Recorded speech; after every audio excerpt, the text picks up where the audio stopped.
Hello students, today we are going to start our new chapter of accountancy, that is chapter 4, and the name of the chapter is Process and Basis of Accounting. And students, first of all we will have to understand the process and basis of accounting.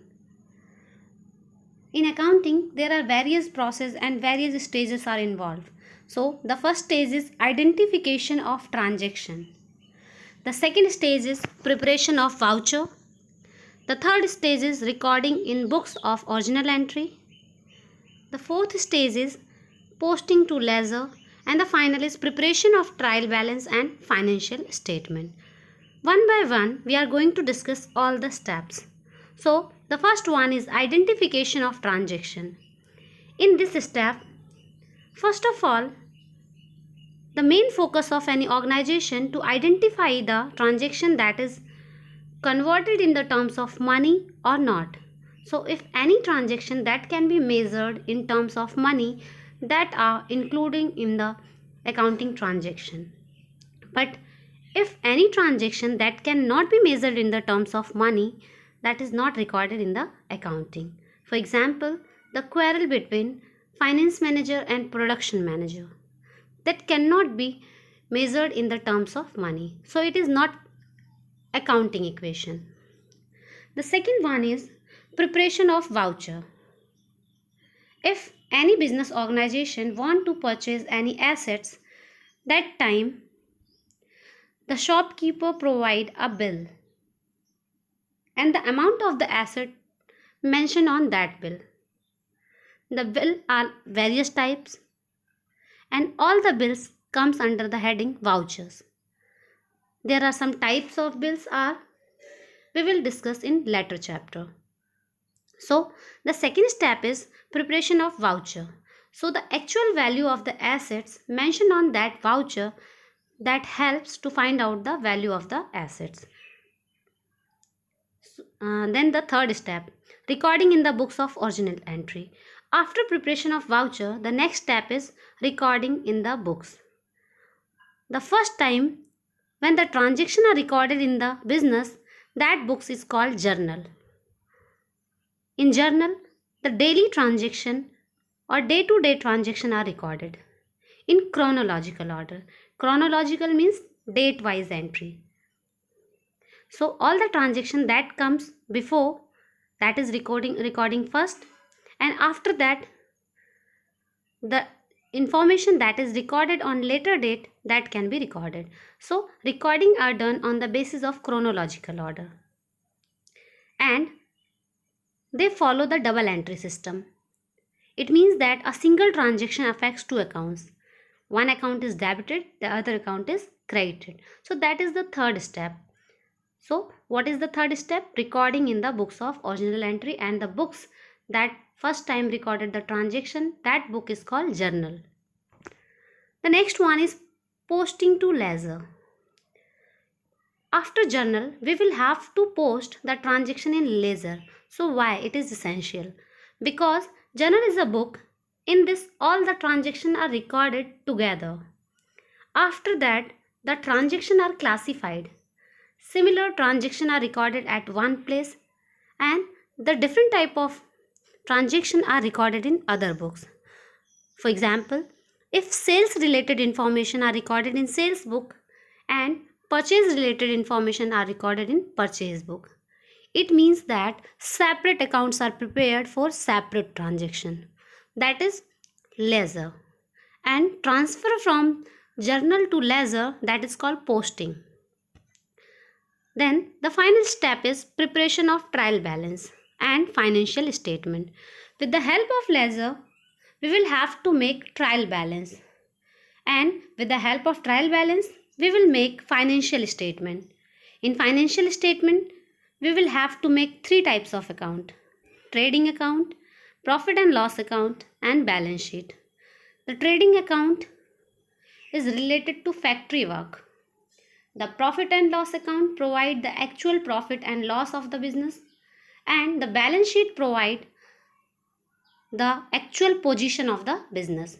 So all the accounts are very important, and All the five steps we will discuss on later chapter in detail way. Then basis of accounting. There are two bases of accounting for ascertaining the profit and loss. And the two bases of accounting are cash basis of accounting and accrual basis of accounting.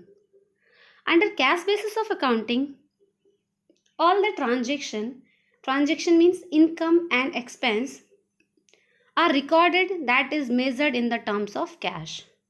It means that only cash transactions are recorded and we should ignore the credit transaction. That is cash basis of accounting. What is the main advantage of cash basis of accounting? Cash basis of accounting is very simple, is realistic, satisfies the conservative instinct of many people. For example, cash basis is very simple method because the cash is received, that amount is recorded. There is no matters what is the total value, what is the actual value.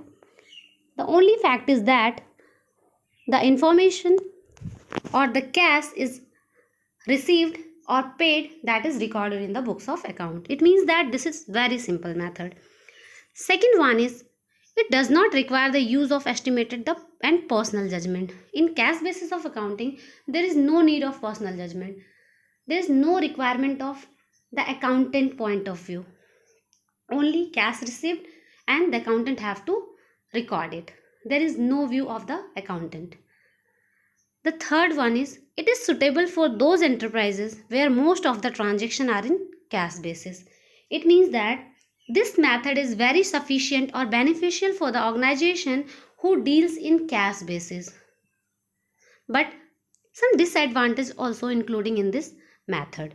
The first one is it does not gives true and fair view. It does not provide the actual profit and loss or the actual financial position of the business, because we know that any big organization always deals in credit basis as well as cash basis. So only cash transaction does not provide the actual result. The second one is it does not follow matching principle. It means that sometime the time of payment is different and the transaction time is different. We purchase any asset on the month of January, but we paid for that in the month of February. So that is not followed by matching principle. The next step is there is great possibility of manipulation of profit in cash basis, or because the payment time and the ownership type both are different, as I earlier given the example of January and February. The transaction time is February and the ownership transferred on January. So that is different time. So there is lots of chances of manipulation. And the last one is Companies Act 2013. In companies, the rules is applied of Companies Act, and the Companies Act does not give any point that cash basis of accounting is sufficient or actual method. Companies Act does not recognize this method. Now, the second method is accrual basis of accounting. Under this basis, cash as well as credit, both the transactions are included in the books of account. Both are equally important. Advantage is that it shows the actual profit and loss of the business and the actual financial position of the business. It means that is the actual method. The second one is it follows the matching principle. It is recognized by the Companies Act 2013, and it also provide comparison. They provide the method and there is a particular space for various years or different years. So you can write last year profit as well as current year profit, and with the help of format you can compare both years and find out the variation.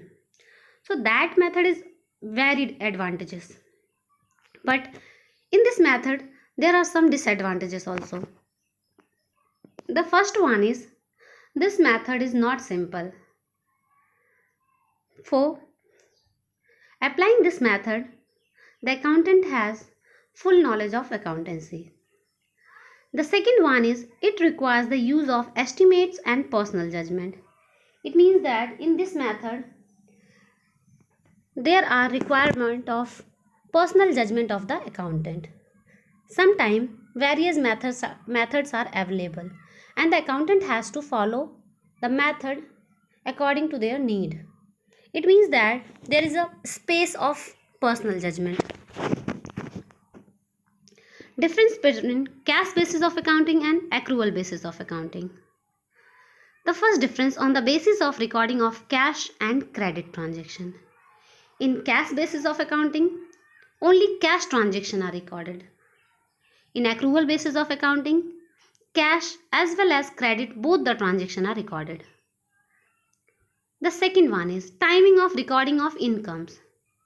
In cash basis of accounting, only cash incomes are recorded. And in accrual basis of accounting, cash income as well as credit income, both are included. Timing of recording of expense. Same as like incomes, cash basis of accounting records only cash expenses. But the accrual basis of accounting recorded cash as well as credit, both the expenses. Outstanding and prepaid expenses. In cash basis of accounting, there is no place of outstanding and prepaid. But first of all, we will have to know what is the meaning of outstanding and prepaid. First of all, prepaid. Pre means first. Time. There is main problem of time. It means that if the transaction is occurred in January, but the payment is received in December, it means that 1 month before the timing. That is called prepaid. Paid before the time, that is prepaid or advance. And outstanding means if the transaction occurred in January and the payment received in February, it means that the payment is after that time. So if any payment occurs after the date, that is called outstanding. Or if any payment occurs before the date, that is called prepaid. But in cash basis of accounting, there is no place of outstanding and prepaid because only cash transactions are recorded at the time when cash is received. So there is no place of outstanding and prepaid. But in accrual basis of accounting, there is a particular space for advance as well as outstanding. Legal position. We already discussed that point. Companies Act 2013 does not required or does not recognize the cash basis of accounting, but it varies or recognized the Companies Act 2013. It means accrual basis of accounting is followed by the Companies Act 2013. Ascertainment of correct profit and correct loss.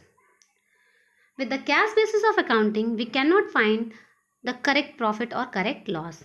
But with the help of accrual basis of accounting, we can easily find out the actual profit or actual loss. Suitability.